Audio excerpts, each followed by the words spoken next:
Drama की starting हमारी female lead यून के साथ होती है, जो कि यहाँ बिजली के अटैक से बच नहीं पा रही होती है। तभी उसके मास्टर उसे सेव करते हैं और उसे बताते हैं कि उसका अभी बैड लक चल रहा है, जिससे उसे अपने आप को बचाने के लिए एक पर्सन की ज़रूरत है जिसका नाम जीवे है। अगर वो उससे जाकर शादी कर लेगी तो फिर वो बिजली के अटैक से बच जाएगी, क्योंकि वो बहुत ही लकी स्टार है, तो उसके लक की वजह से वो सेव हो पाएगी। फिर यून यहाँ अपने माउंटेन से नीचे आ जाती है और जैसे ही वो ऊपर से नीचे गिर रही होती है तभी हम हमारे मेन लीड जीवे को देखते हैं, जो कि अपने असिस्टेंट के साथ व्हीलचेयर पर आ रहा होता है। इतने में यून उसके ऊपर आके गिर रही होती है और वो मैजिक से अपने आप को रोकने को करती है, तभी वो उसे कैच कर लेता है। फिर यून जल्दी से उसके ऊपर से उठती है और उसके ऊपर एक पर्पल लाइट देखते हुए पहचान जाती है कि यही उसका लकी स्टार है। वो सोचती है कि मास्टर ने जो चीज़ मुझे दी थी उसकी वजह से मैं डायरेक्ट अपने लकी स्टार के पास पहुंची हूँ। यही सोचकर वो बहुत ही खुश हो रही होती है। तभी जीवे का असिस्टेंट पूछने लगता है कि आखिर तुम क्या देख रही हो? देखो, मैंने तुम जैसी स्कैम करने वाली बहुत लड़कियों को देखा हो, तो तुम मेरे बॉस से दूर रहो। तो जीवे कहता है कि ऐसा मत बोलो, और वो यून से पूछता है कि कहीं तुम्हें कोई चोट तो नहीं आई? क्या मैं तुम्हें हॉस्पिटल लेके चलूँ चेकअप के लिए, या तुम्हें ट्रीटमेंट के पैसे दे दूँ? तो वो तुरंत ही मना करती है कि नहीं नहीं, मुझे पैसे नहीं चाहिए। तो फिर असिस्टेंट पूछता है कि मिस फिर आपको क्या चाहिए? तो यून कहती है कि मुझे तुमसे शादी करनी है। ये सुनते के साथ ही असिस्टेंट सोचने लगता है कि मैं पहले ही समझ गया था कि ये यहाँ मेरे बॉस को लूटने आई है। फिर वो कहता है कि तुम्हें पता भी है मेरे बॉस कौन है? वो लू ग्रुप कंपनी के सीईओ हैं और उनसे शादी करने के लिए लड़कियों की लाइन लगी पड़ी हुई है, और बहुत सारी लड़कियां हैं जो उनके फैमिली में शादी करना चाहती हैं अमीर होने के लिए। तभी जीवे 5 लाख का चेक उनको देने लग जाता है और कहता है कि ये पैसे ले लो। तो वो कहती है कि मैंने बोली ना मुझे पैसे नहीं चाहिए। तो फिर असिस्टेंट ये चेक लेकर यून के सामने उसे दिखाता है। फिर यून जैसी अमाउंट देखती है तो वो खुश हो जाती है और तुरंत ही चेक ले लेती है और कहती है कि ठीक है, अब तुम दे ही रहे हो तो मैं एक्सेप्ट कर लेती हूँ। वो उसे बताने लगती है कि वैसे मुझे तुम्हें देखकर ही पता लग रहा है कि तुम्हारे साथ कुछ बुरा होने वाला है, तो ये लो, मैं तुम्हें एक सेफ्टी के लिए पेपर मैजिक स्पेल दे रही हूँ। इसे तुम अपने पास रखोगे ना तो फिर तुम सेफ रहोगे और तुम्हें कुछ भी नहीं होगा। तभी असिस्टेंट जीवे से कहने लगता है कि बॉस, मुझे तो ये लड़की फ्रॉडी लगती है, हमें जल्दी से यहाँ से भाग लेना चाहिए। तो जीवे इसके लिए हाँ बोलता है और असिस्टेंट उसे तुरंत ही लेकर चला जाता है। फिर इतने में यून के ऊपर फिर से बिजली का अटैक होने की कोशिश करता है, तो वो समझ जाती है कि वो चला गया है, मुझे उसके पास वापस जाना होगा। तो मैं जाती हूँ हॉस्पिटल में, जाके उसका इंतज़ार करती हूँ। फिर हम देखते हैं यहाँ पर जीवे का असिस्टेंट उसे कार में बैठा कर लेकर जा रहा होता है और कह रहा होता है कि वो लड़की तो बिल्कुल ही पागल थी, उसने क्या इस बारे में पता नहीं करी कि आपकी सिक्योरिटी तो सबसे ज़्यादा अच्छी रहती है और आपकी कार तो बुलेट प्रूफ है, आपको क्या ही हो सकता है। फिर ये लोग जब कार से जा रहे होते हैं तभी इतने में बहुत ही बड़ा सा एक्सीडेंट हो जाता है और कांच भी फूट जाता है। पर ये कांच जीवे को लगता ही नहीं, क्योंकि यून ने जो मैजिक स्पेल पेपर उसे दी थी उसकी वजह से ये सारी चीज़ें रुक जाती है और जीवे देखता है कि कैसे एक ट्रक ने उन लोगों को हिट करी हुई है। फिर हम देखते हैं कि हॉस्पिटल में यून अपनी इनविजिबल मैजिक पावर को यूज़ करते हुए जीवे के वार्ड में होती है और देख रही होती है कि यहाँ पर उसका ट्रीटमेंट चल रहा है और उसकी ग्रैंडमा भी यहाँ पर खड़ी है। फिर ग्रैंडमा तो यहाँ पर गुस्सा हो रही होती है कि एक बार मुझे पता लग जाए कि कौन मेरे ग्रैंडसन को नुकसान पहुँचाना चाहता है, फिर मैं उसे छोड़ूंगी नहीं। तभी फिर जीवे की स्टेप मॉम कहने लगती है कि ड्राइवर तो मर गया, लगता है ये बस एक एक्सीडेंट होगा। फिर डॉक्टर यहाँ जीवे को चेकअप करने के बाद बताने लगता है कि पता नहीं क्यों इस कार एक्सीडेंट में उसे कोई चोट तो नहीं आई, लेकिन उसकी पुरानी बीमारी की वजह से रिएक्शन हो गया और शायद अब उसे कभी होश ना आए। ये सुनते के साथ ही ग्रैंडमा बहुत ही ज़्यादा फिक्र करने लगती है। तभी जल्दी से जीवे के डैड यहाँ पर अपने दूसरे बेटे जियांग को लेकर आ जाते हैं और ग्रैंडमा से कहने लगते हैं कि अब तो जीवे काम नहीं कर पाएगा, तो एक काम करते हैं, हम जियांग को कंपनी संभालने के लिए दे देते हैं, ये अच्छे से सब हैंडल कर लेगा। तो फिर ये सुनते के साथ ही ग्रैंडमा उन्हें चिल्लाने लगती है कि आखिर तुम कैसे इंसान हो, यहाँ पर जीवे को होश भी नहीं आया है और तुम्हें यहाँ पर जियांग की पड़ी हुई है कि सारी प्रॉपर्टी उसे मिल जाए। देखो, मैं तुम्हें बता दूं कि मैं इस मिस्ट्रेस और इसके इस नाजायज बेटे को कभी एक्सेप्ट नहीं करने वाली हूँ और ना ही कभी इन लोगों को हमारी फैमिली की कोई प्रॉपर्टी देने वाली हूँ, समझे। फिर ग्रैंडमा तो डॉक्टर को मना रही होती है कि आप कैसे भी करके मेरे ग्रैंडसन को ठीक कर दो, पर फिर डॉक्टर बताता है कि वो तो शायद अब कभी होश में नहीं आएगा। इतने में यून फिर से विजिबल हो जाती है और वो ग्रैंडमा से बताने लगती है कि किसने कहा कि आपके ग्रैंडसन को होश नहीं आएगा, मैं इसे ठीक कर सकती हूँ। तो इस सुनते के साथ ही ग्रैंडमा बहुत ही खुश होती है और पूछती है कि क्या तुम सच में इसे ठीक कर सकती हो? अगर तुम इसे ठीक कर दोगी ना तो तुम जो मांगोगी मैं वो तुम्हें दूंगी। तो फिर यून कहने लगती है कि अगर ये होश में आ जाएगा ना तो आप मेरी शादी से करवा दो।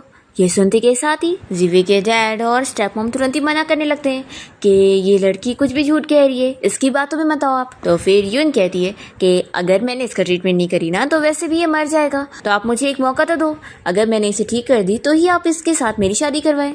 तो फिर ग्रैंडमा मान जाती है कि ठीक है, अगर तुमने मेरे ग्रैंडसन को ठीक कर दी तो तुम मेरी ग्रैंड डॉटर इन लो होंगी। फिर इसके बाद यून अपना ट्रीटमेंट स्टार्ट कर देती है और वो जीवे के ऊपर मैजिक करना शुरू करती है। तभी यहाँ पर जीवे का असिस्टेंट आ जाता है और वो कहने लगता है कि तुम ये क्या कर रही हो। तो फिर ग्रैंडमा उससे पूछती है कि तुम तो वार्ड में थे ना, तो तुम यहाँ पे क्या कर रहे हो। तो वो बताता है कि मुझे बॉस की फिक्र हो रही थी तो मैं उन्हें देखने आया था। और फिर वो ग्रैंडमा से कहने लगता है कि ये लड़की बिल्कुल अच्छी नहीं है, इसकी वजह से ही तो हमारा एक्सीडेंट हुआ है। तभी जैसे यहाँ यून इसे देखती है तो वो कहती है कि मैं हंसना नहीं चाहती थी, लेकिन तुम्हें देखकर मुझे बहुत हंसी आ रही है। फिर इतने में जीवे को तो होश आ जाता है और उसे देख के ग्रैंडमा बहुत ही खुश होने लगती है कि फाइनली वो ठीक हो गया। तो अभी स्टेप मॉम को ये देखकर बहुत गुस्सा आता है और वो सोचती है कि इस लड़की ने सच में इसे ठीक कर दी, जबकि डॉक्टर तो कह रहा था कि इसे कभी होश नहीं आएगा, लेकिन इसे तो सिर्फ मिरेकल डॉक्टर ठीक कर सकता था ना, तो क्या ये मिरेकल डॉक्टर है। तभी यहाँ पर जीवे पूछने लगता है कि यहाँ पर क्या चल रहा था। तो असिस्टेंट बताने लगता है कि बॉस की लड़की फिर से यहाँ पर आपको परेशान करने आ गई थी और इसलिए मैं इसे यहाँ से बाहर निकाल रहा था। तो फिर जीवे कहता है कि अभी इसी वक्त माफ़ी मांगो। तो असिस्टेंट यून से कहने लगता है कि सुना तुमने बॉस ने क्या कहा, अब भी माफ़ी मांगो। तो फिर जीवे कहने लगता है कि अभी इसी वक्त इस लड़की से माफ़ी मांगो, इसने आज 2 बार मेरी जान बचाई है, ये मेरी लाइफ सेवर है। तो फिर स्टेप मॉम कहने लगती है कि इतने बुद्धू मत बनो, ये तो एक छोटी सी लड़की है, ये कहाँ ही तुम्हें सेव कर पाएगी। फिर जीवे अपनी ग्रैंडमा को बताने लगता है कि ग्रैंडमा आप ही देखो, मेरा आज इतना बड़ा कार एक्सीडेंट हो गया था लेकिन मुझे एक खरोच तक नहीं आई है, तो आप ही सोचो मैं कैसे बच गया। तो फिर ग्रैंडमा कहती है कि यानी ये सब इस लड़की की वजह से हुआ है। यून तो यहाँ बहुत ही खुश हो रही होती है, पर फिर भी स्टेप मॉम मानने के लिए रेडी नहीं होती और वह कह जा रही होती है कि ऐसा थोड़ी ना है। तभी यून अपना मैजिक पावर करके स्टेप मॉम का मुंह बंद कर देती है। तो फिर जीवे का स्टेप ब्रदर जियांग चिल्लाने लगता है कि तुमने आखिर मेरी मॉम के साथ क्या करी हो। फिर ये सब देखते हुए असिस्टेंट समझ जाता है कि इस लड़की को सच में मैजिक करना आता है, तो क्या सच में इसने बॉस को ठीक करी है। फिर वो तुरंत ही माफ़ी मांगने लगता है कि बॉस की वाइफ मुझसे गलती हो गई है, अब से मैं आपकी सारी बात मानूंगा। ये सुनकर जीवे पूछता है कि आखिर तुम ये क्या कह रहे हो, बॉस की वाइफ मतलब क्या। तो यून बताने लग जाती है कि इसके कहने का मतलब ये है कि अब हम लोग की शादी होने वाली है। फिर ग्रैंडमा जीवे को बताने लगती है कि आज इसने तुम्हारी जान बचाई है ना, वो भी 2-2 बार, तो इसलिए मैं एग्री कर रही हूँ इसकी शादी तुमसे करवाने में। तो फिर ये सुनकर जीवे तो शॉक हो रहा होता है। तो फिर यून कहने लगती है कि तुम्हें इतना ज़्यादा घबराने की ज़रूरत नहीं है। जीवे कह देता है कि मैं तुमसे शादी नहीं करने वाला। तो ये कहती है कि ये तुम नहीं डिसाइड करोगे और वो उसे उठा लेती है। तो फिर जीवे चिल्लाने लगता है कि मुझे छोड़ो वापस से। तो फिर वो उसे बेड पे लिटा देती है और कहती है कि ठीक है, लेकिन चिल्लाना बंद करो, क्योंकि तुम कितना भी चिल्ला लो शादी तो हमारी होगी रहेगी। तभी यहाँ पर जीवे के डैड पूछने लगते हैं कि मॉम क्या आप सच में इस जीवे की शादी इस लड़की से करवाना चाहती है। इस लड़की का तो हमें कोई बैकग्राउंड भी नहीं पता है, तो आप ऐसे कैसे किसी भी लड़की से जीवे की शादी करवा सकती है। तो फिर ग्रैंडमा कहने लगती है कि ये लड़की मेरे ग्रैंडसन को प्रोटेक्ट कर सकती है, तो यही मेरी ग्रैंड डॉटर इन लॉ बनेगी और तुम अपना मुंह बंद रख लो, नहीं तो मैं तुम लोगों को बैन कर दूंगी। तो फिर वो लोग चुप हो जाते हैं। फिर जीवे कह देता है कि अगर तुमने मुझे फोर्स करी ना तो जब मैं ठीक हो जाऊंगा तो मैं तुमसे डिवोर्स ले लूंगा। यून पूछती है कि क्या हस्बैंड तुम मुझसे इतनी नफरत करते हो। तो जीवे पूछता है कि तुमने मुझे क्या बोली। यून कहती है कि हस्बैंड। तो जीवे कहता है कि वापस मत बोलो, मुझे ये नहीं सुनना। पर वो उसे टीज करने लग जाती है और कहती है कि ठीक है अब टीज नहीं करूंगी, तो हम एक डील करते हैं, अगर मैंने तुम्हारे पैर ठीक कर दी तो फिर तुम मुझसे शादी करो। ग्रैंडमा तो ये सुनकर बहुत ही खुश हो जाती है और पूछती है कि क्या तुम सच में इसके पैर ठीक कर सकती हो। तो यून कहती है कि हाँ, ये तो मेरे लिए बहुत ही आसान है। जीवे चिल्लाता है कि अगर तुम मुझसे शादी करने के लिए कोई ट्रिक कर रही हो ना तो अब भी रुक जाओ, नहीं तो अच्छा नहीं होगा। यून कहती है कि मैं तो सच कह रही हूँ, अगर तुम्हें बिलीव नहीं हो रहा तो मैं पहले तुम्हें ठीक कर देती हूँ, लेकिन हाँ अगर मैंने तुम्हें ठीक कर दी और फिर बाद में तुमने मुझसे शादी करने के लिए नाटक करे ना तो फिर अच्छा नहीं होगा, फिर मैं तुम्हें सच में फोर्स ही करने वाली हूँ और तुम्हें मैं बांध कर कहीं जाने नहीं दूंगी। तो फिर ये सुनते के साथ ही ग्रैंडमा कहने लगती है कि ये लड़की तो बिल्कुल भी नहीं शर्माती है। तो यून कहती है कि आखिर इसमें शर्माने वाली कौन सी बात है।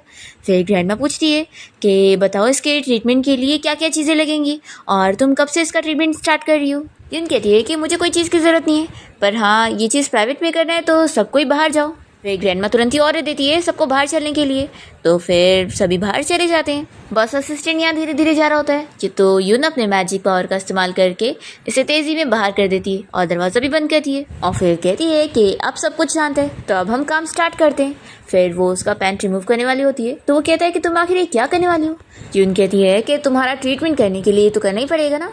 फिर वो जल्दी से निकाल देती है और उसे इनर देखकर हंसने लगती है कि तुम्हें भी शिनचैन पसंद है। बेचारा तो बहुत ही एम्बैरेस फील कर रहा होता है और यून अपना ट्रीटमेंट करना स्टार्ट करती है। पहले तो वो उसे बहुत सारे नीडल्स लगा देती है और फिर अपनी मैजिक पावर का भी इस्तेमाल करती है और फिर वो उसे टच करने लगती है। तो फिर ये कहने लगता है कि आखिर अब तुम मुझे टच क्यों कर रही हो।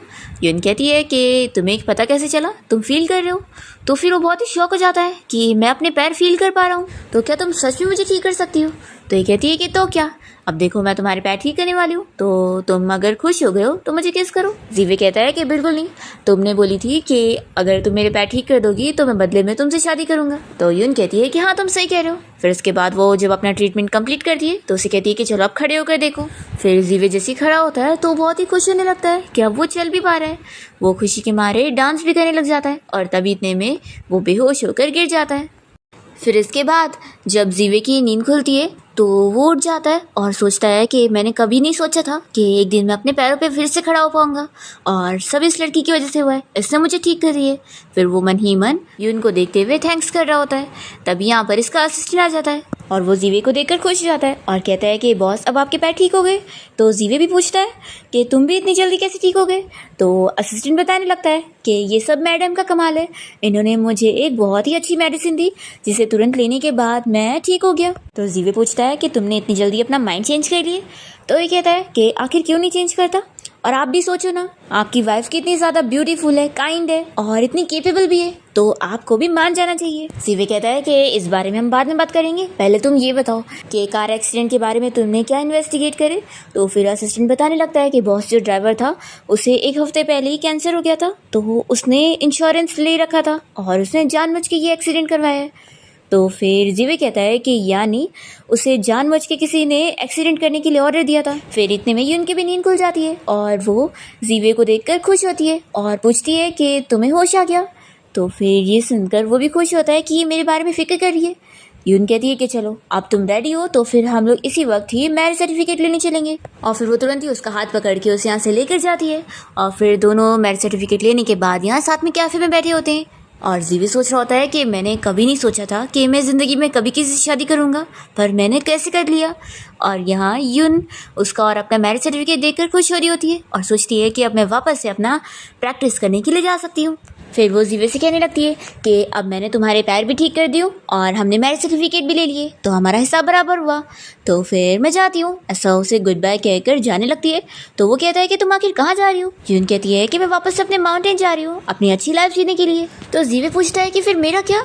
तो ये कहती है कि तुम्हारा आखिर मुझे क्या काम है। तो ये अपसेट हो जाता है और सोचता है कि अब ये शादी करते ही मुझे डंप करना चाहती है। तो फिर ये कहने लगता है कि अच्छा तो तुमने बस मुझसे मेरी प्रॉपर्टी के लिए शादी करी थी। यून कहती है कि तुम क्या बकवास कर रहे हो, क्या प्रॉपर्टी, मुझे तुम्हारी कोई प्रॉपर्टी नहीं चाहिए।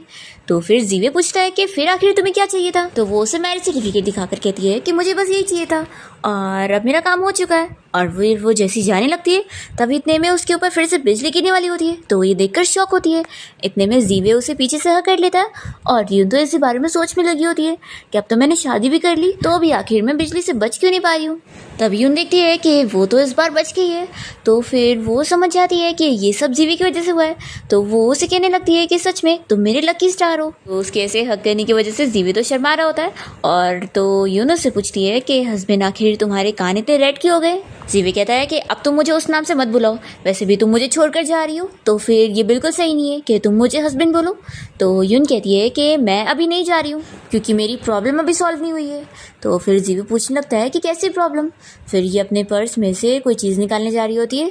तभी उसे कम्युनिकेशन वाला एक मैजिक स्पेल मिल जाता है। तो वो तुरंत ही उससे अपने मास्टर से बात करने लगती है और दिखती है कि उसके मास्टर मज़े वाला खाना खा रहे हैं। तो वो कहने लगती है कि मेरे यहाँ पर आते ही आप मज़े का खाना खा रहे हो।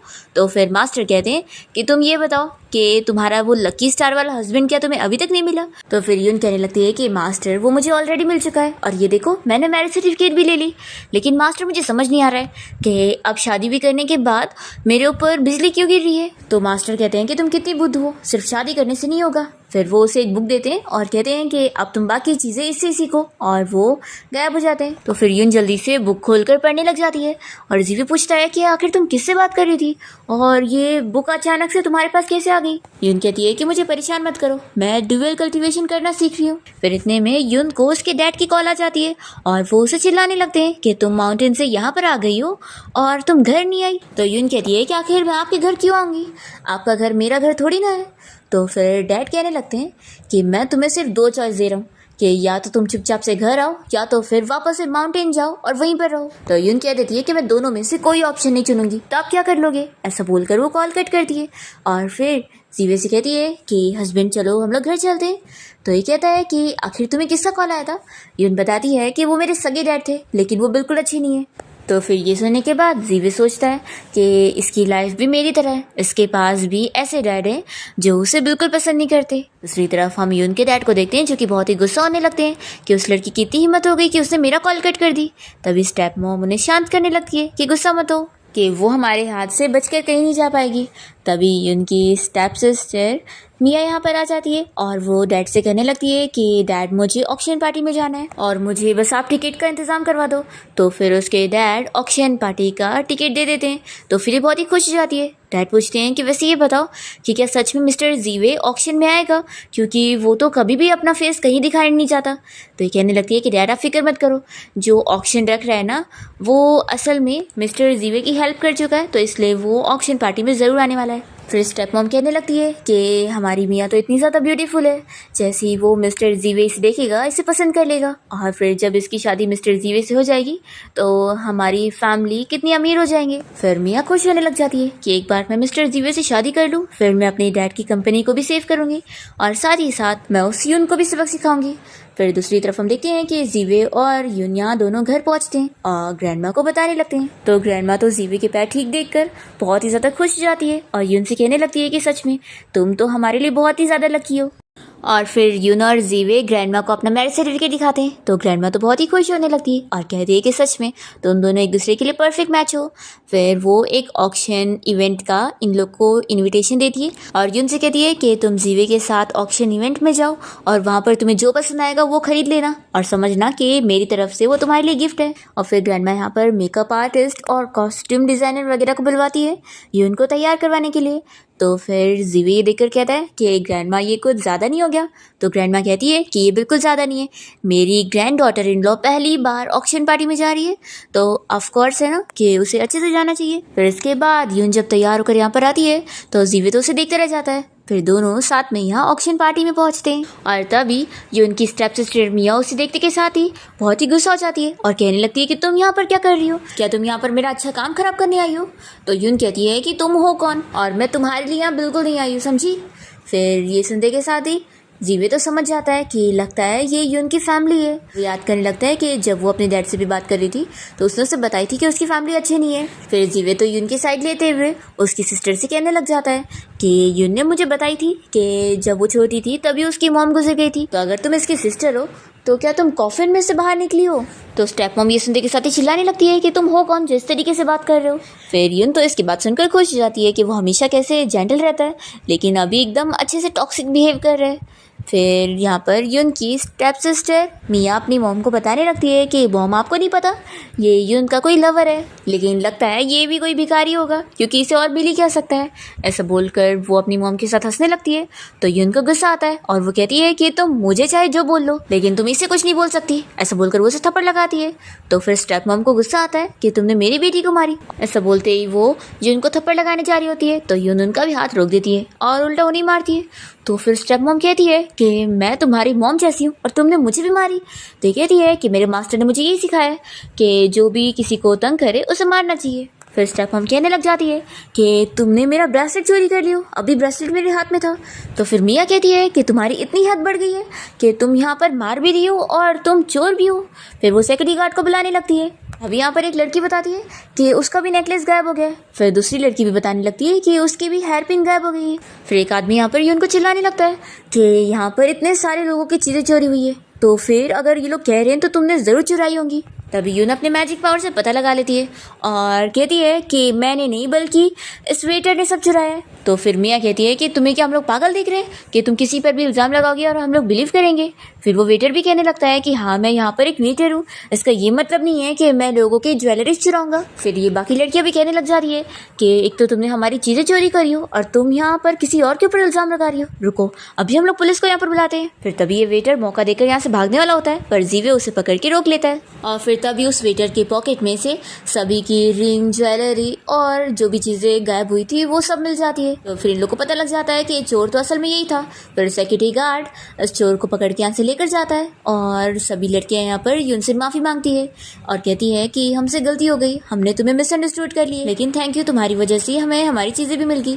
फिर वो लोग अपना अपना सामान ले लेते हैं। फिर यून की सिस्टर मिया कहने लगती है कि तुम चोर नहीं हो तो क्या हुआ, तुम यहाँ पर अपने इस लवर के साथ बिना इनविटेशन के आई हो और पता नहीं तुम लोगों को अंदर किसने आने दे दिया, रुको मैं अभी तुम लोग को यहाँ से निकलवाती हूँ। तभी इतने में यहाँ पर वो बंदा आ जाता है जिसकी ये ऑक्शन पार्टी है और वो तो जीवे को यहाँ पे वेलकम करने लगता है। तो फिर मिया कहने लगती है कि आखिर मिस्टर जीवे कहाँ पर है, तो वो बताता है कि यही तो है। तो फिर मिया तो शॉक हो जाती है और उसकी मॉम को भी चक्कर आने लगता है। जीवी कहता है कि अच्छा तो तुम मुझे ही ढूंढ रही थी। वो तुरंत ही माफ़ी मांगती है कि मिस्टर जी मुझे इस बारे में नहीं पता था कि आप ही वो है और हमारे बीच में मिसअंडरस्टैंडिंग हो गई। तो फिर जीवे कहता है कि तुमने मेरी वाइफ को बुली करी हो, इसलिए मैं आज ही इसी वक्त से अपनी फैमिली और तुम्हारी फैमिली के साथ सारे बिजनेस कॉन्ट्रैक्ट ख़त्म कर रहा हूँ। फिर ये सुनने के बाद तो स्टेप मॉम को और शौक लगता है और फिर यून यहाँ पर जीवे का हाथ पकड़ के कहने लगती है कि हस्बैंड तुम कितने ज़्यादा अच्छे हो। तो हस्बैंड सुनकर मियाँ पूछती है कि क्या तुम्हारी शादी हो गई, तो यून कहती है कि हाँ ये मेरा हस्बैंड है। फिर जीवे से कहने लगता है कि चलो ऑक्शन इवेंट स्टार्ट होने जा रहा है तो हम लोग बैठते हैं। फिर मिया को तो बहुत ज़्यादा गुस्सा आ जाती है और वो सोचती है कि मिस्टर जी तो मुझे मिलना चाहिए था, इस यून की शादी उसके साथ कैसे हो गई। फिर यहाँ ऑक्शन इवेंट स्टार्ट हो जाता है और सबसे पहले बिडिंग लगने जा रही होती है एक जेड नेकलेस के ऊपर। तो मिया इसके ऊपर अच्छी खासी बिडिंग लगाने लगती है। तो फिर उसकी मॉम कहती है कि अभी हमारा बिजनेस अच्छा नहीं चल रहा है। तो फिर मिया कहती है कि मॉम आप फिक्र मत करो, मैं ये जेड नेकलेस खरीद के मिस्टर जीवे को दूंगी और उनसे माफ़ी मांग लूँगी तो सब ठीक हो जाएगा। फिर तभी इतने में एक आदमी मिया से ज़्यादा बिडिंग लगाने लगता है तो मिया और ज़्यादा बिडिंग लगाती है। फिर वो आदमी और लगाने जा रहा होता है तो तभी वहाँ पर यून उसे समझाती है कि तुम ना इस पर ज़्यादा बिडिंग मत लगाओ, ये नेकलेस अच्छा नहीं है और इससे ना बैड लक आएगा। तो फिर वो आदमी यून की बात मानते हुए रुक जाता है और फिर 20 मिलियन पे ये मिया को नेकलेस मिल जाता है और फिर वो तुरंत इस जेड नेकलेस को लाकर जीवे को देने लगती है और कहती है कि मिस्टर जी आप ये मेरी तरफ से ले लो और मुझे माफ़ कर दो। तभी ये सुनते के साथ ही वो आदमी यहाँ पर यून से कहने लगता है कि तुम कितनी चालाक हो ना, तुमने मुझे ये लेने नहीं दी क्योंकि तुम्हें पता था कि वो लड़की इसे खरीद के तुम्हारे हस्बैंड को फ्री में देने वाली है। तो यून कहने लगती है कि मेरे हस्बैंड के बहुत ही हाई स्टैंडर्ड है और वैसे भी वो ये बैड लक वाला ये नेकलेस नहीं लेने वाला। तभी इतने में वो आदमी यहाँ पर केसी मास्टर को बुलाता है ये चेक करने के लिए कि क्या सच में ये नेकलेस बैड लक वाला है। फिर जैसे ही वो मास्टर चेक करता है तो वो कहता है कि बिल्कुल ये नेकलेस बिल्कुल भी लेने वाला नहीं है, ये इसमें बैड लक होगा। तो स्टेप मॉम कहने लगती है कि ऐसा कैसे हो सकता है, ये इतना महंगा जेड नेकलेस है। फिर वो तुरंत ही पहन के दिखाने लगती है कि क्या देखो कुछ बैड लक हुआ मेरे साथ। फिर तभी इतने में ऊपर से उनके ऊपर कोई चीज़ आके गिरती है और उनके सर में चोट आ जाती है और वो बेहोश हो जाती है। तो मिया अपनी मॉम की फिक्र करने लगती है और फिर सिक्योरिटी गार्ड तुरंत ही उन्हें हॉस्पिटल ले जाने के लिए निकलते हैं और फिर यहाँ पर अनाउंसमेंट होने लगता है कि ऑक्शन इवेंट अभी स्टॉप हो रहा है। फिर सभी लोग चले जाते हैं पर जिनको तभी यहाँ पर एक वाइट लोटस दिख जाता है। तो फिर अंकल वैन कहने लगते हैं कि सच में तुम्हारी चॉइस बहुत ही अच्छी है, लेकिन अभी हम लोग बिडिंग स्टॉप कर रहे हैं तो ये अभी सेल के लिए नहीं है। तो जीवे कहता है कि अंकल पैसे की वजह से, तो आप बताओ आप ये कितने में बेचोगे, हम लोग ये खरीदने के लिए तैयार हैं।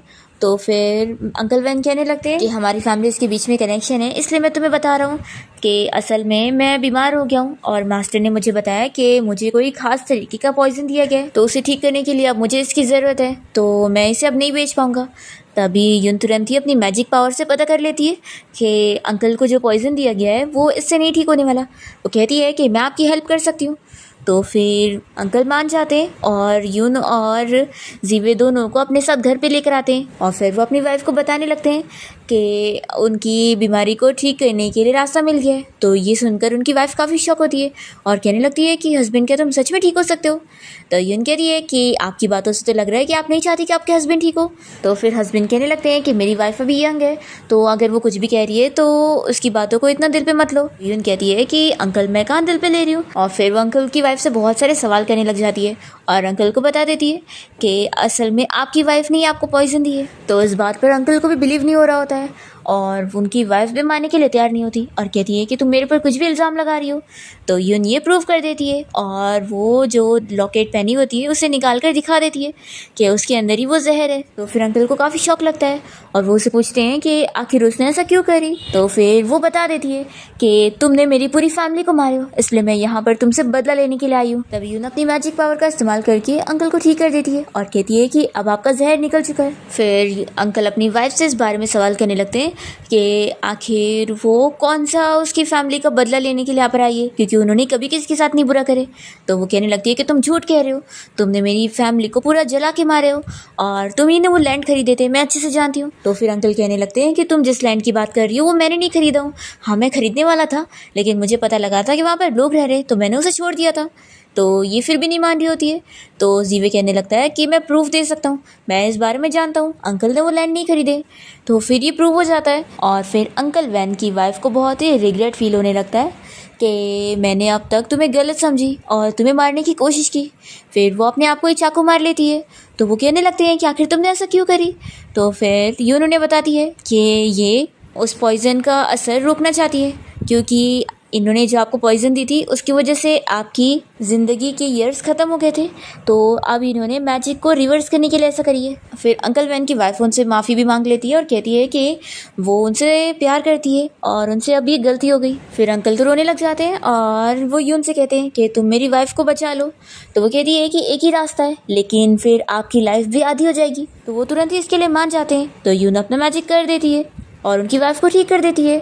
तो अंकल वैन की वाइफ उनसे कहती है कि आखिर उन्होंने ऐसा क्यों किया। तो वो कहते हैं कि चाहे उन्होंने जो भी कुछ करी हो, लेकिन वो उनसे सच में प्यार करते हैं और वो उनके बिना थोड़ी ना रह पाएंगे। फिर इसके बाद हम देखते हैं कि यून और जीवे यहाँ से बाहर आ जाते हैं और जीवे कहने लगता है कि सच में मुझे यकीन नहीं था कि कोई इतना भी एक दूसरे से प्यार कर सकता है। मुझे पहले ऐसा लगता था कि मैरिड कपल के बीच में सिर्फ एक समझौते वाला रिलेशन होता है, लेकिन आज पता लग रहा है कि प्यार भी कोई चीज़ होती है। पहले मुझे प्यार पे बिलीव नहीं था, इसलिए मैं कभी शादी नहीं करना चाहता था, लेकिन अब मुझे बिलीव हो रहा है। फिर वो यून से सवाल करने लगता है कि अगर तुम मेरे अंकल की जगह होती तो क्या तुम ऐसा कर सकती हो। तो फिर यून कहती है कि क्या मजाक कर रहे हो, मैं एक कल्टिवेटर हूँ और हमारे लिए इमॉर्टैलिटी ज़्यादा इंपॉर्टेंट होती है, तो मैं किसी के लिए भी ऐसे जान नहीं दे सकती। फिर ये सुनने के साथ ही जीवे तो यहाँ से चला जाता है। तो यून उसे रोकने लगती है कि हस्बैंड मेरे लिए तो रुको। फिर दोनों साथ में घर आ जाते हैं और ग्रैंडमा इन लोग से कहने लगती है कि मैंने तुम लोगों को अच्छी अच्छी ज्वेलरीज वगैरह खरीदने जाने के लिए बोली थी और तुम लोग ये क्या व्हाइट लोटस खरीद के लाए हो। तो फिर जीवे कहता है कि ये आप इसी से पूछो, इसी ने खरीदवाई है। ऐसा बोलकर वो आगे बढ़ जाता है। तो फिर यून यहाँ पे ग्रैंडमा को समझाने लगती है कि मुझे इस व्हाइट लोटस की ज़रूरत थी। तो ग्रैंडमा कहती है कि अरे तुम्हें अपने लिए ज्वेलरी वगैरह खरीदना चाहिए था ना, ये तो एक मेडिसिन है, ये तुम्हारे क्या काम आएगी। तो फिर यून बताती है कि हस्बैंड का पैर पूरी तरीके से ठीक हो गया तो क्या हुआ, अभी भी उसे कुछ मेडिसिन की ज़रूरत है, तो ये उसे काम आएगा।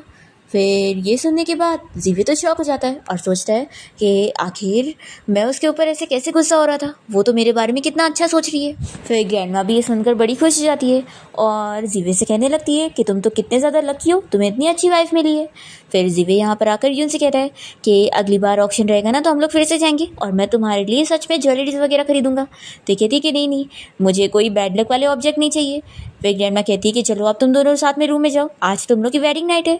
तो फिर यून भी कहती है कि हाँ तुम वेट क्या कर रहे हो, चलो जल्दी से। और फिर यून जल्दी से अपने साथ उस व्हाइट लोटस को भी लेकर जाती है और ग्रैंडमा तो यहाँ खुश होने लग जाती है कि लगता है मुझे जल्दी से मेरा ग्रेट ग्रैंडसन मिलेगा। फिर हम देखते हैं कि यून तो यहाँ रूम में आने के बाद उस बुक में से पढ़ते हुए सेम चीज़ें कर रही होती है और सबसे पहले तो वो लोटस के पेटल निकाल कर उसे ड्रिंक बनाकर जीवे को दे देती है। वो कहता है कि ये कब धुली नहीं थी, मैं नहीं पीऊँगा, तो वो ज़बरदस्ती उसे पिला देती है और फिर आगे की चीज़ें पढ़ने लगती है कि अब उसे करना क्या है।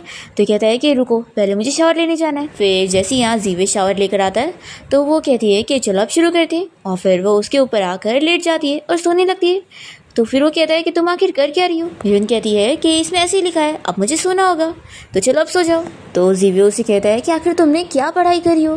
फिर वो भी उसके साथ मिलकर उस बुक को पढ़ने लग जाता है और तभी उस लोटस प्लांट की वजह से जीवे को तो यहाँ नशा चढ़ जाता है और वो यून को किस करने लगता है। तो फिर यून याद करती है कि उसके मास्टर ने उसे एक बार बताया था कि इससे नशा होता है, तो अब वो समझ जाती है कि यानी अब जीवे होश में बिल्कुल नहीं है। फिर दोनों ही नाइट स्पेंड कर लेते हैं और नेक्स्ट मॉर्निंग जैसी होती है तो जीवे उठता है और देखता है कि यून उसे ही देख रही है। जैसे वो जाग जाता है तो वो तुरंत यहाँ से जाने की कोशिश करती है।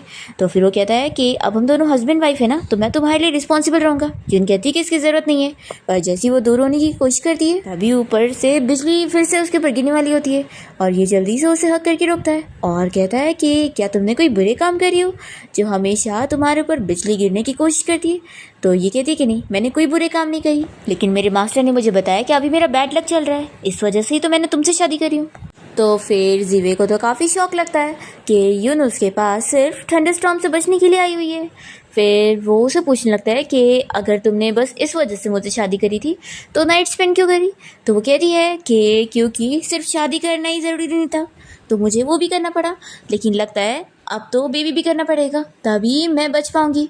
फिर जी इस बारे में सोचने में लगा होता है और फिर उसे कहता है कि ठीक है, अगर तुम्हें बेबी भी करना है तो फिर हमें हर दिन कल रात की तरह बिताना होगा। तो फिर यून पूछती है कि आखिर तुम क्यों इतना खुश नजर आ रहे हो। जीवे कहता है कि ऑफ कोर्स क्योंकि मुझे तुम्हारी हेल्प करनी है। तभी यूनुस के पास आकर उसे हक कर लेती है और कहती है कि वैसे मुझे बिजली से अभी भी डर लगता है, तो इसलिए तुम मुझसे दूर मत रहना। और फिर वो काफ़ी शौक हो रही होती है कि आखिर मेरी हार्ट बीट इतनी तेज़ की हो गई है। तभी जीवे कहता है कि चलो हम लोग फिर से कल्टीवेशन की प्रैक्टिस करते हैं। फिर इसके बाद हम देखते हैं कि जीवे इस बारे में अपनी ग्रैंडमा को बताता है कि यून एक दिन उसे छोड़कर चली जाएगी। तो ग्रैंडमा काफ़ी शौक होती है और कहती है कि वो तो तुम्हें पसंद करती है ना। तो फिर जीवे अपनी ग्रैंडमा को बता देता है कि ग्रैंडमा आप तो जानती है ना कि मैं हमेशा से ही बहुत ही लकी रहा हूँ, तो वो असल में अपनी लक अच्छी करने के लिए मेरे पास आई है और उसके बाद वो वापस से अपने माउंटेन जाने की बात कर रही है। तो फिर ग्रैंडमा कहने लगती है कि तुम्हें तो खुश होना चाहिए ना, तुम्हें तो शादी ही नहीं करनी थी, तो वो वापस चली जाएगी तो तुम्हें क्या प्रॉब्लम है। और वो मन में सोच रही होती है कि तुम भी उसे लाइक करते हो, तो अब तुम्हें एडमिट करना पड़ेगा और तुम्हें कुछ करना पड़ेगा। फिर ग्रैंडमा जी की हेल्प करने के लिए उसे समझाती है कि उसे यून का दिल जीतना होगा और उसे खुद से प्यार करवाना होगा, तो फिर वो हमेशा उसके साथ रहेगी। फिर इसके बाद पहले तो ये लोग यून को शॉपिंग पर लेकर जाते हैं, यून को अकेले चीज़ें चूज़ करने के लिए छोड़ देते हैं। ग्रैंडमा उसे समझाती है कि उसे अपनी पसंद की चीज़ें चूज़ करने दो, अगर तुम उसके साथ साथ रहोगे तो वो नहीं कर पाएगी। फिर यून जब यहाँ पर कोई ज्वेलरी अपने लिए चूज़ कर रही होती है तो फिर स्टाफ उसे गरीब समझकर वो ज्वेलरी पैक करने के लिए नहीं मान रही होती है। तभी इतने में यहाँ पर इसकी स्टेप सिस्टर मिया अपने बॉयफ्रेंड के साथ पहुँच जाती है और वो इस ज्वेलरी को खरीदने लगती है। तो स्टाफ उसे तुरंत ही दे रही होती है। तो यून कहती है कि लेकिन पहले मैंने इसे खरीदी थी। तो स्टाफ कहती है कि तुम्हारे पास पैसे थोड़ी ना है और इनके पास है। तो मिया कहती है कि हाँ, तुम्हारा कोई लेवल ही नहीं है, देखो मेरा तो कितना अमीर बॉयफ्रेंड है। फिर तभी इतने में यहाँ पर जीवे पहुँच जाता है और वो स्टाफ को चिल्लाता है कि आखिर वो उसकी वाइफ को बुली कैसे करी थी। तो स्टाफ तुरंत ही उससे माफ़ी मांगती है, पर जी तो उसे फायर करवा देता है और फिर वो नेकलेस भी खरीद लेता है। और तभी यहाँ पर यून अपनी सिस्टर मिया के बॉयफ्रेंड की पोल उसके सामने खोल देती है कि वो बस उसे फूल बना रहा है और उसके पास तो पहले से वाइफ है। तो फिर वो तो काफ़ी शौक रह जाती है। फिर इसके बाद हम देखते हैं कि मिया अपने मास्टर से मिलने जाती है और उससे जी की फैमिली को बर्बाद करने के लिए हेल्प मांगती है। और उसके बाद वो जीवे के डैड के पास आकर उनसे कहती है कि अगर वो अपनी फैमिली का हेड बनना चाहते तो उन्हें जीवे को रास्ते से हटाना होगा, और पहले तो जब ग्रैंडमा ही नहीं रहेंगी तो फैमिली का हेड वो ही बनेंगे। फिर हम देखते हैं कि यून और जीवे जब शॉपिंग करके मॉल से निकलने वाले होते हैं, इतने में इन लोग को कॉल आती है कि ग्रैंडमा की तबीयत खराब है। तो ये लोग तुरंत घर पहुंचते हैं और फिर इन्हें पता चलता है कि ग्रैंडमा अब नहीं रही और यहाँ पर जीवे के डैड और स्टेप मॉम बस रोने का नाटक कर रहे होते हैं और ग्रैंडमा की बॉडी को यहाँ से लेके जाने वाले होते हैं। पर तभी इतने में यून तो अपने मैजिक पावर की मदद से समझ जाती है और बताने लगती है कि ग्रैंडमा अभी मरी नहीं है, बल्कि उनकी सांसें जानबूझ के किसी ने रोक दिया है। तो फिर जीवे के डैड और स्टेप मॉम कहने लगते हैं कि तुम कुछ भी बकवास कर रही हो और तुम लोग बस ये सब फैमिली प्रॉपर्टी के लिए कर रहे हो। ऐसा वो रोने का नाटक करते हुए सभी को दिखा रही होती है। तो यून यहाँ पर उन्हें चिल्लाती है कि वो ये सब हरकतें करना बंद करे और फिर वो अपने मैजिक पावर से जान जाती है कि यहाँ पर एविल पावर का असर हुआ है। फिर वो जीवे के डैड को समझाने लगती है कि अगर आप हमें यहाँ से निकलवाएंगे ना तो मैं आपको बता दूं कि आज जो ग्रैंडमा का हाल हुआ है ना वो एक दिन आपका भी हो जाएगा। तो फिर डैड चिल्लाने लगते हैं कि तुम मुझे कर्ज कर रही हो। यून कहती है कि मैं कर्ज नहीं कर रही हूँ बल्कि सच बता रही हूँ। और फिर वो यहाँ पर उनकी वाइफ यानी कि स्टेप मॉम की पोल खोल देती है कि वो तो लॉयर के साथ मिलकर अफेयर चला रही है, उन्हें चीट कर रही है और वो ये पूरा प्रूफ कर देती है। तो फिर जीवे के डैड तो शॉक हो जाते हैं और फिर स्टेप मॉम को चिल्लाने लगते हैं कि उसने उन्हें चीट करी है और फिर वो उसे अपने घर से निकालने लगते हैं कि वो उसे कोई भी प्रॉपर्टी में हिस्सा नहीं देने वाले।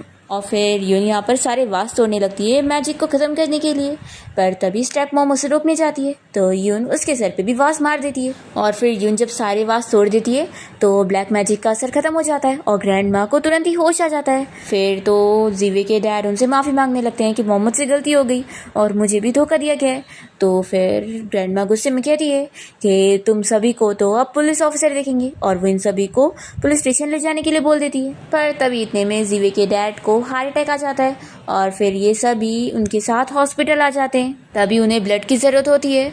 तो फिर जीवे कहता है कि चाहे जो भी हो आखिर ये मेरे डैड हैं तो मैं इन्हें ब्लड देने के लिए तैयार हूँ। तभी इतने में उसका स्टेप ब्रदर जियांग अपना महान बनने के लिए कहता है कि ब्लड मैं दूंगा और वो सोच रहा होता है कि फिर वो महान बन जाएगा तो प्रॉपर्टी में उसे हिस्सा मिलेगा। और तभी स्टेप मॉम उसे रोकने लग जाती है और तभी फिर यून उसकी पोल खोल देती है कि असल में ये तुम्हारा बेटा है ही नहीं तो इसका ब्लड मैच करेगा ही नहीं। फिर इन लोग को शौक लगता है और जीवे के डैड कहने लगते हैं कि मैंने डीएनए टेस्ट देखा हूँ, ये मेरा ही बेटा है। तो यून कहती है कि वो तो अभी ब्लड टेस्ट करवाने के बाद पता ही लग जाएगा। तभी तो स्टेप मॉम रोक रही है इसे ब्लड देने से। फिर यहाँ पर वही लॉयर आ जाता है और वो अपने मुंह से खुद ही इन लोग को बता देता है कि ये असल में उसका बेटा है और उसने स्टेप मॉम के साथ मिलकर ये प्लानिंग करा हुआ था कि वो बस प्रॉपर्टी के लिए इनके साथ रहेगी और एक दिन प्रॉपर्टी छीन कर उसके पास आ जाएगी। फिर जब ये प्रूव हो जाता है कि ये लॉयर के साथ सच में स्टेप मॉम का अफेयर चल रहा है तो फिर जीवे के डैड बहुत ही गुस्सा हो जाते हैं और अचानक से उन्हें चाकू मार देते हैं और फिर खुद ही रिग्रेट करने लगते हैं कि ये उन्होंने क्या करा। तभी जीवे तुरंत ही पुलिस को कॉल करने लगता है और ग्रैंड माँ यहाँ यून को थैंक्स कर रही होती है कि उसकी वजह से उनकी जान बच गई। और फिर ग्रैंड माँ कहने लगती है कि चलो हम लोग साथ में घर चलते हैं। तो फिर यून कहती है कि अभी मेरी मैजिक पावर पूरी ख़त्म हो चुकी है इसलिए मुझे पहले अपने मास्टर के पास जाना पड़ेगा हेल्प के लिए। तो फिर ग्रैंड माँ कहती है कि एक काम करते हैं, मैं अकेले घर चली जाऊँगी लेकिन तुम जीवे के साथ जाओ। तो फिर यून अपने साथ में जीवे को लेकर जाने के लिए मान जाती है और फिर दोनों साथ में माउंटेन चढ़कर जा रहे होते हैं। फिर जीवे तो काफ़ी थक चुका होता है और यून से पूछने लगता है कि तुम्हारे मास्टर अभी तक मिले क्यों नहीं। तो यून कहती है कि मिल तो जाने चाहिए थे, यही वो जगह थी जहाँ पर मास्टर ने मुझे नीचे किक कर दिए थे। तो फिर इस बात पर वो हंसने लग जाता है। यून कहती है कि तुम मुझ पर हंस रहे हो।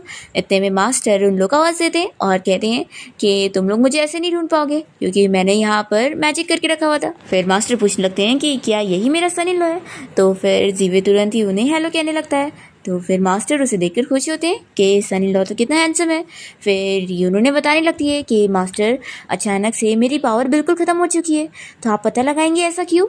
तो मास्टर तुरंत ही अपने मैजिक पावर करके पता लगा लेते हैं कि उसकी पावर इसलिए गई हुई है क्योंकि वो प्रेग्नेंट हो चुकी है और उसके ट्विंस होने वाले हैं। ये सुनते के साथ ही वो तो शॉक हो जाती है और कहती है कि अभी तो हमें 1 महीना भी नहीं हुआ है। मास्टर बताते हैं कि वो पहले से ही सारी चीज़ें पता लगा लेते हैं इसलिए उन्हें पहले ही पता लग गया है और उसकी जो ये पावर है ये बस कुछ टाइम के लिए गई थी और अब उसे वापस मिल जाएगी।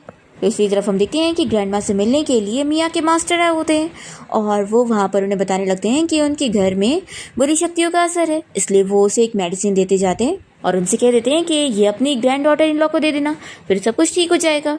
वह ग्रैंड माँ समझ जाती है कि वो मास्टर कुछ तो प्लानिंग कर रहा था। फिर यून और जीवे घर पर आते हैं तो ग्रैंड माँ को इस बारे में गुड न्यूज़ देते हैं कि अब उन्हें जल्द ही ग्रेट ग्रैंड चिल्ड्रन देखने को भी मिलेंगे। तो फिर वो बहुत ही हैप्पी हो जाती है और फिर उसे मास्टर की दी हुई उस मेडिसिन को देते हुए उस बारे में बता दिए। तो यून तो तुरंत ही पहचान जाती है कि ये मेडिसिन नहीं बल्कि जहर है और फिर वो अपनी पावर की मदद से पता कर लेती है कि यहाँ पर उस मास्टर ने बहुत सारे कॉइन रख के गया हुआ है जिसकी वजह से बुरी पावर्स का असर यहाँ पर है। तो वो सारे कॉइन्स को कलेक्ट करके उस मैजिक पावर को ख़त्म कर देती है। पर तभी यहाँ पर मिया अपने मास्टर के साथ पहुँच जाती है और वो बताने लगती है कि अब मेरे मास्टर तुम्हें छोड़ेंगे नहीं।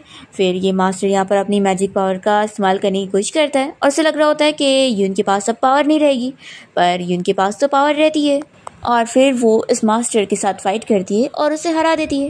मास्टर काफ़ी शॉक हो जाता है कि यून के पास ऐसी पावर कहाँ से आई।